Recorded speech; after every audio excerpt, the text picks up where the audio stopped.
Hello there, everybody. I am just here because I wanted to do a video, I guess, an update, I guess, or really, it's just it's a more of a directed video than that, because I kind of wanted to talk about what I've been reading lately, which I just finished it, and it is the Bill Hicks biography by Kevin Booth and Michael Bertin. So, anyway, the reason I wanted to do this video is because, I've been a fan of Bill Hicks for a long time, even though, he's been dead as long as I've been alive. He died a year before I was born, so, anyway, but I just thought it was an incredibly interesting and moving book, and it really made me think about my own impact on the world, because the way that it makes him sound in this book is that he was very much like he meant a lot of different things to a lot of different people, and he tried to spread laughter and love and all that stuff, like he said in his his basically on his epitaph, that his note that he wrote for everybody before he died, saying that he tried to spread laughter and love and all that stuff. And so for a lot of people it was that, and for some people it was like, come on, Bill, you gotta smarten up or whatever. They all had their own different perspective on him, and made me realize that, like, you'll never be able to win them all, and so you just have to live your life the way that you see is to be the right way. You know what I mean? And sometimes that's not always it doesn't always jive with everybody else. But it's not about, just because you're living your life the way that you want to live, it doesn't mean that you're doing that out of spite, or it's because you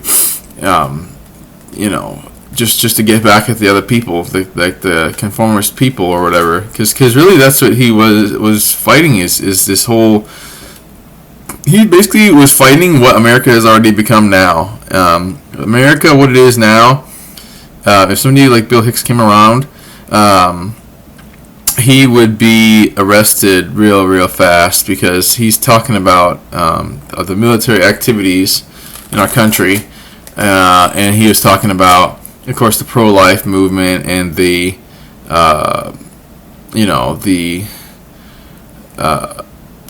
Christian right-wingers, basically, that ended up taking over this country now. I mean, now Trump is going to be the president again, so they basically, Trump won in 2016, and now he won again in 2024, and so it's basically, the dictatorship of the bourgeoisie, something that he didn't always have the right words to describe everything. Kind of like how me, when I look back at my own videos here on this Fire Radio channel, or just in general, it's that essentially what I see is that I kind of had a lot of the same idea, that maybe I just didn't have the right words to describe it, and anyway, but there were so many striking things in the book. It's hard to even really put it all down to one thing or one chapter or one layer to it, but of course at the end, though, it's talking about, because the guy Kevin Booth that wrote this book, he was friends with Bill to his dying day. Literally, without even a hint of sarcasm, till his dying day. And he describes everything about how Bill, he tried to walk, and how Bill, because he meant so many different things to different people, like for example, with women, like that he had romantic relationships or whatever, he basically cut them off because he didn't want to hurt them, because when he got diagnosed, he was always a ladies' man, something that I've never really been, but not that I'm particularly angry or bitter about it or anything like that. I am bisexual. There's kind of the trade-off to being bisexual, and that's that you're going to get people that are gay and people that are straight that are going to be like, how dare you, you know what I mean? So, Oh, what's this? Oh, sorry. I guess my screen went off there for a moment there. I'm running Fedora and Audacity right now. Fedora Linux, and the program I'm using to record the audio is Audacity. So, at any rate, though, the book was just absolutely, I mean, it was like an eye-opener for me, man. I mean, because he, and it didn't really change my perception of him. I always knew that he was different, you know, but, yeah, essentially, though, oops, sorry, I was just changing this one setting real quick, so I don't forget what the hell I'm doing. Okay, yeah.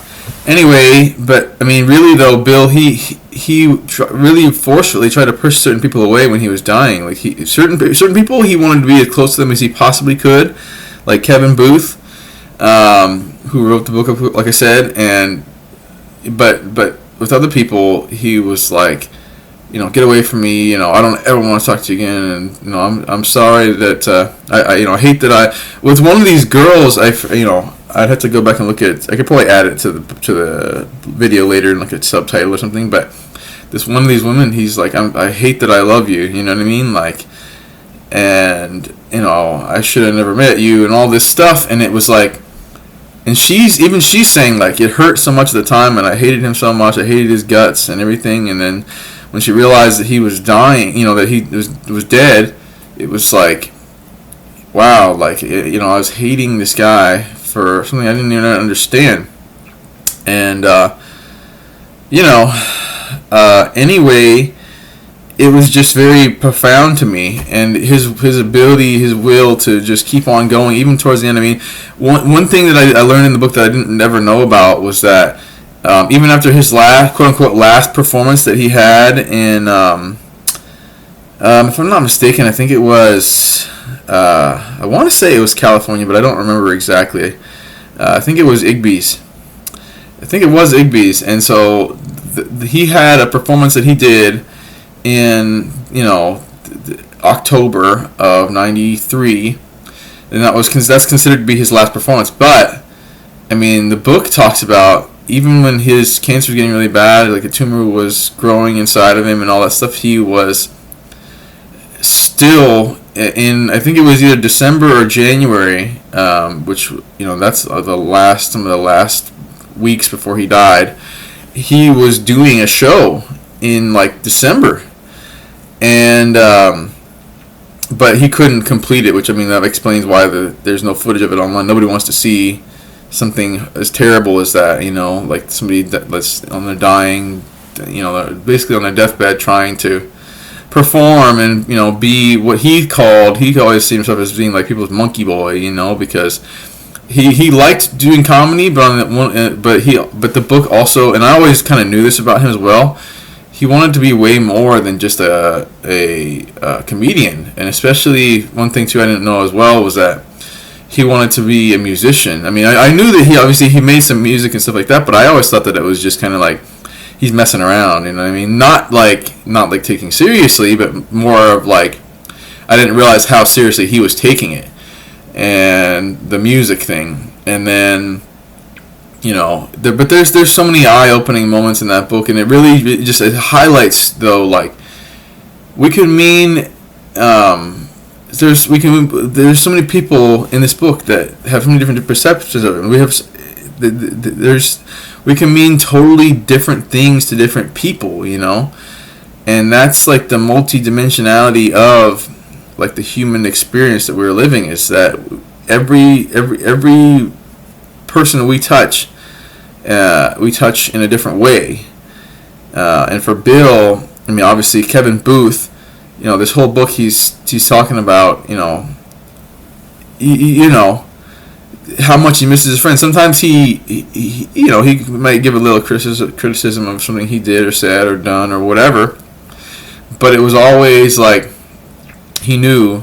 At one point he even says Bill was a mensch, which is a Jewish term for meaning somebody that is, a good person. Of course that would be under the rabbinical law or whatever, but or Hebrew law and stuff like that, right?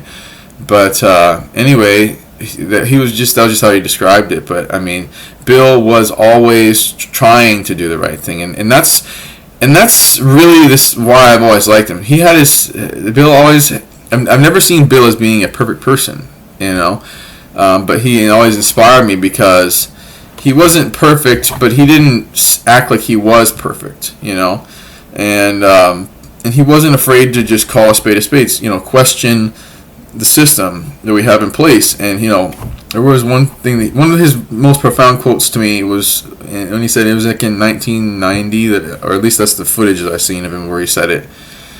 Since when is America turning into one big giant fucking shopping mall? And of course, now it's not malls. Now it's all online inventory and whatever. But yeah, that mall era he was talking about, that happened too.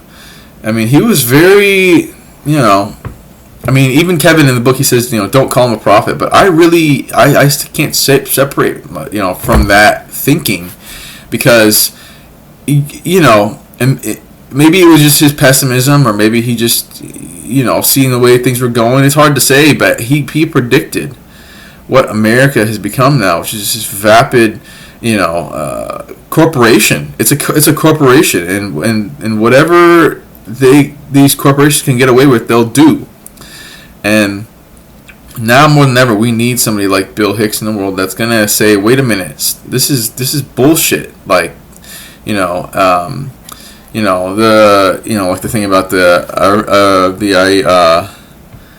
what was it, the Iranian Guard or whatever, the Republican Guard during the Gulf War that was supposedly trying to terrorize America, and it's like they were making this shit up about there being a guard. It was like one of the biggest blowout wars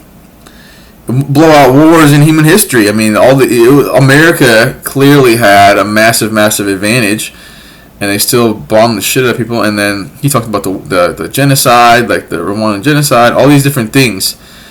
Up till his dying day. I mean, he tried to be a good person that wasn't just like riding off the coattails of his success, and that's what I hate nowadays.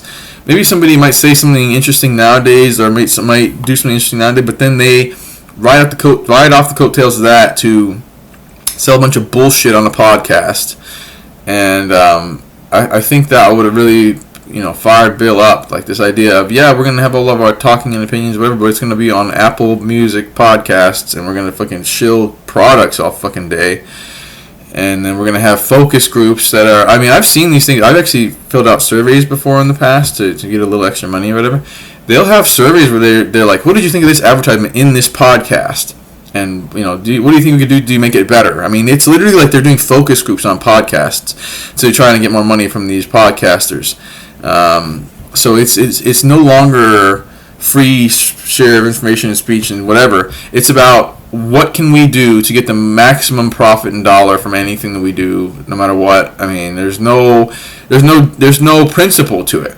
And so obviously Bill, he wasn't a man who was perfect either. He talked about his I'm kind of making this video assuming that y'all know about Bill Hicks. I mean, if you're gonna look up the name Bill Hicks or whatever, that you kind of already know. But like, for example, the thing about the Goat Boy, that was a perfect example of him showing. Maybe he was going to preach about, America become one big shopping mall, or, let's hunt and kill Billy Ray Cyrus. All these things that he said back in the day, because he just hated the vapidity of America, you know what I mean? But he just hated what it was becoming, and of course that was something that has just, started now. It's just an acceleration that we're dealing with up and now. And, but the Goat Boy thing, that's what I was saying about, he had that Goat Boy shtick that he pulled to really highlight to everybody that, like, hey, I'm no saint either. I like to think about, he obviously he had a lot of sexual thoughts. And even Kevin Booth in this book, he says that Bill was somewhat hypersexual, is what he said. Which, everybody has their quirks and everything that makes them different. And we're the thing that's so fucked up about society, in my opinion, is right now is that nothing you can do is wrong if you're a big, massive corporation with a lot of money. Ever. You could kill somebody. It's like Donald Trump. That's why Donald Trump exists now. He could shoot somebody on Fifth Avenue. That's what he's always said.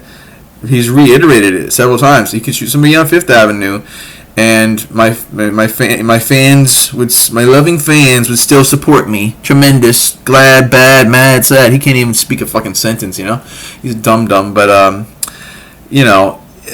it's this idea of, oh, I'm famous, so I can say and do and think whatever he want.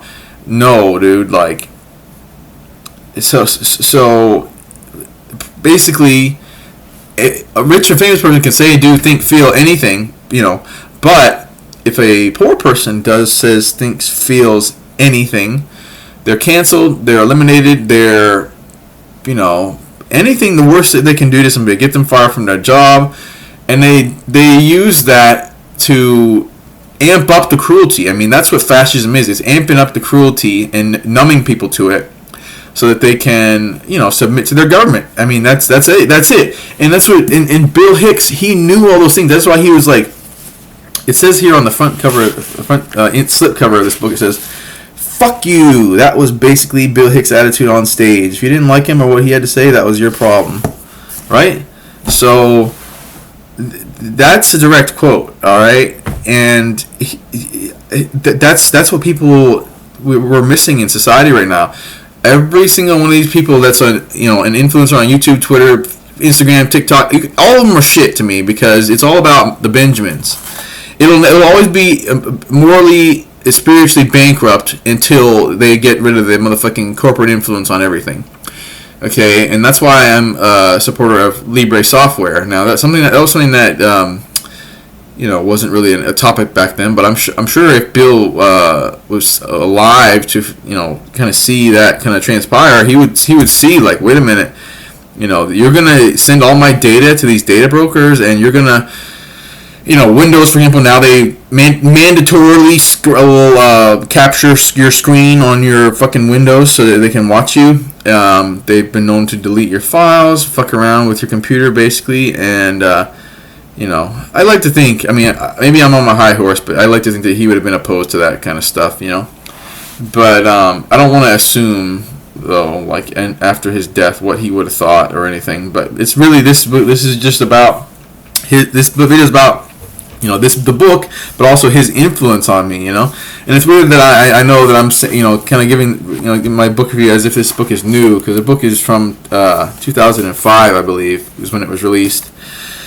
But I mean, I had to speak on it because I've always had a love. Well, not always, but since about 2015 or 2016, I've had a strong, kind of felt like he's like my soulmate kind of thing, Bill Hicks, and and so I'm just glad that I got to read the book, and it was really eye-opening. And honestly, one of my hopes too is with this video that somebody might, respond. Somebody that knows or knew Bill or seen him in real life might respond and say something about it, because I just would be interested to know whatever your experience was like. But because like what I said, what I've heard is, he meant a lot of different things to a lot of different people. For women and whatnot, he was a gentleman, and but maybe he flew off the hook or whatever and stuff like that, which happens to everybody. And then there's for the men in his life, it was more of a business thing, except for, of course, Kevin. And some other people, there's one guy that's in here too, David Jondro, some other folks that were very close to Bill, that they were like, it wasn't just a business thing. Sometimes he did business with them, but it was more about, he would call certain people every day or regularly, just constantly. He wanted to feel their presence, And but that's the thing, that's the great irony about Bill, and I feel like this is another thing where I feel like I relate to him too. It's like a total misanthrope, but like he needs people and he needs to feel connected to people.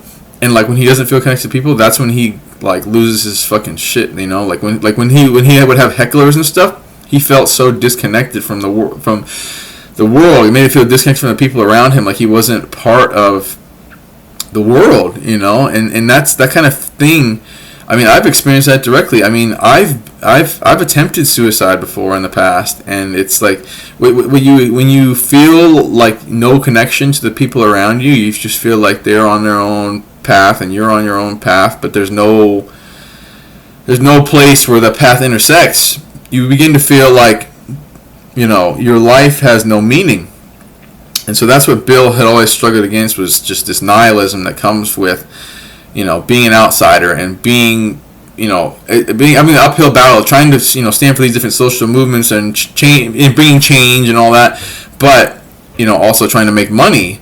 And again, that's something where I, have a, strongly relate to that. I mean, I could go into the details or whatever about, what my career path has been, but it's all been basically just like, what? I tried working in the system, but fuck the system. And I feel like I'm kind of getting to a place now where Bill was when he was my age. Like, what? I'm done trying to just like, be what society tells me to be. I'm going to be something more than that.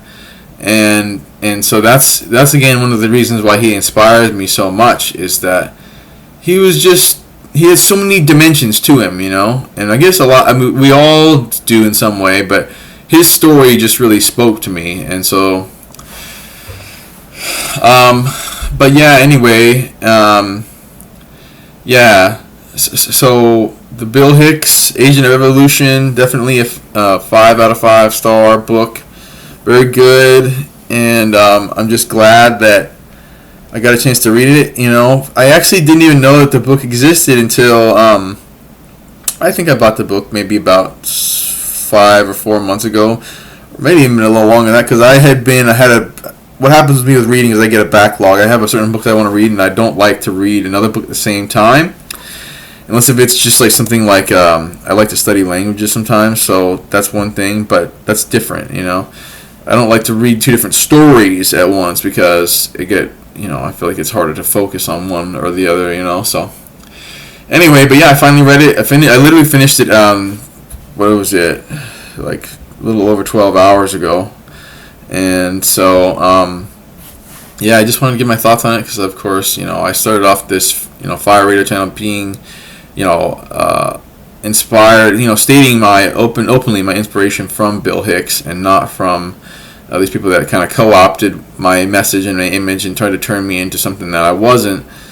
But I was always, more trying to live off of the example of Bill, and and it seems like from what I read that Bill, he inspired people to be like him, and that's all you can ever really hope for. And sometimes is, even if you're fighting an uphill battle to do whatever you're doing in life, the least you can hope for is that some people are inspired by you, and that they, you leave a positive impact versus a negative, and of course, I mean, the book, like I said, it explained to me too, like sometimes some people he had a negative impact on, like,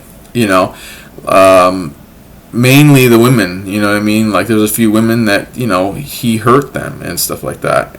Not necessarily physically, unless if he was drunk, but, that's to be expected if you're drinking and stuff. But, I mean, everybody has flaws, and he was just such a genuine. I can't think of a person that I know in the modern time, right here, right now, that was like as real and as bombastic and as just powerful as Bill. I mean, Bill was a powerful person. That's why he's still loved today. What he was saying was so powerful, and that's why, of course, they censored him off of Letterman and all that stuff, is because it was pointing out the hypocrisies and the idiosyncrasies of what we're doing as an American culture, and how we're acting like we're fucking better than everybody. He even says, there's one part which I thought was so funny. He says it was like one of the bandmates of Kurt Cobain for Nirvana. He was saying he complimented the bandmate's son for not being a snooty American that thinks they're better than everybody else, everybody. And because he deeply felt that, I mean, we could read that throughout all of his writing, that he was just like, for all of Bill's, what he said, you know what I mean? Because I don't know, Bill wasn't really more of a writer, he was more of like, speaker, but they're saying in terms of the things that he said, it was like very clear he felt like America was on their high horse against the rest of the world, and that shit was gonna wear out, for us real soon. And of course he is right, because now again we've got Donald Trump, who wants to invade a whole bunch of fucking countries and just be a dictator piece of shit. And then all the different social media tech bro websites are silencing anybody that criticizes him now, because they know that Trump will send his MAGA minions to fuck around with them. Bill predicted the future, and we're living in Bill Hicks' future that he described. So I don't know what to call that other than the prophet. I mean, maybe it was unintentional. Maybe he didn't. Maybe he just had an inkling of an idea. But it's like, no, really, he knew. And that's what struck me so much about reading him is his ideas were ahead of its time, and now we're living in Bill's timeline, kind of. I mean, he had so much of an impact that I think that it well makes up for his short 32 years of existence. I mean, and that's another thing that they mentioned several times in the book. Several people have said that in the book. I mean, that's not just me saying that. It's like friends, even people that weren't necessarily as friendly with him, that were saying like, he only lived 32 years, but he experienced so much more in his life than most people do in like twice as much time, 3 times as much time, that almost makes up for it. I mean, of course, but you can't justify the cancer and the horrible pain that he must have experienced. But he experienced so much more than the average person, because he dared to question all these established systems and say, well, we can keep this and we got to get rid of this and let's do that, and just taking the good and trying to throw out the bad. And I can't help but agree. I mean, it was a good policy that he had with life on that. Lastly, I just touched on the fact that Kevin, he seems to be. I have a hard time putting a finger on Kevin as Booth as well, because it seems like he's kind of like right wing, but I don't know. That's the other thing that makes being a Bill Hicks fan hard, is that it seems like people have really co-opted him on both sides of the aisle. Mainly the Republicans, actually.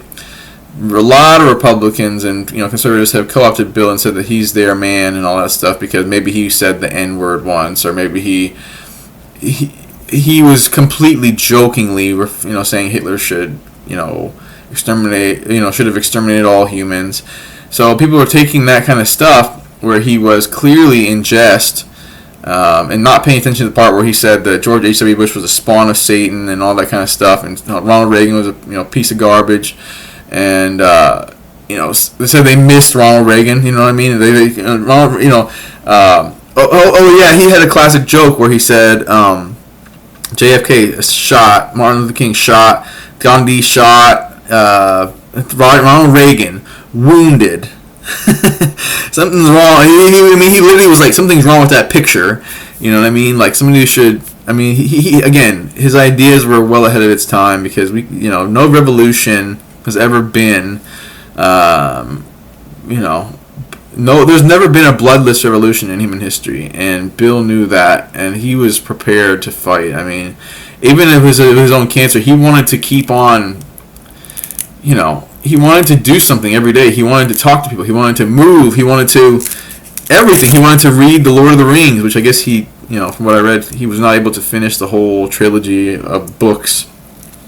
And but he wanted to live to his very dying day, full of vigor, full of strength, full of just sense of honor, and just wanting to stand up for what you believe in, even to your dying day. And that's why he didn't want people to know that he had cancer, because he wanted people to see him as strong And that's common for men. They want to be seen as like, hey, I'm not a pushover. I'm really going to do these things that I'm saying. I really believe in them, and you should do them too. And the world would be so much of a better place, a different place, if there are more people like Bill out there in the world. And that's not got anything to do with obviously I'm anti-natalist. I'm not saying that as things like let's breed some clones of Bill in some lab somewhere or whatever, or natural, quote unquote, natural breeding, whatever. It's a totally different thing. But really, genetically, though, society is predisposed to people that are stupid. I mean, that's why. I mean, he again, that was another thing that he said all the fucking time. I mean, and that's what I'm saying. He just said such an evolved way of thinking, and that's why the book is called Agents of Evolution. Because that's what a lot of his friends thought. I mean, and I think that too. I mean, that's what I'm saying. Like, it's not just one or two people saying it. But yeah, I feel very justified, of course, in my love of Bill. But anyway, I should probably cut this video short because I feel like I could talk hours and hours about it. But all in all, though, just would be interested to talk to anybody that possibly might have known Bill, or just what you think of Bill, and of course, if you're going to say something that's like trolling or overly negative, then I might have to delete that comment. But just keep it civilized, okay? Because we're talking about a dead person here. But yeah, at any rate, let me know what you guys think, and I'll talk to you later.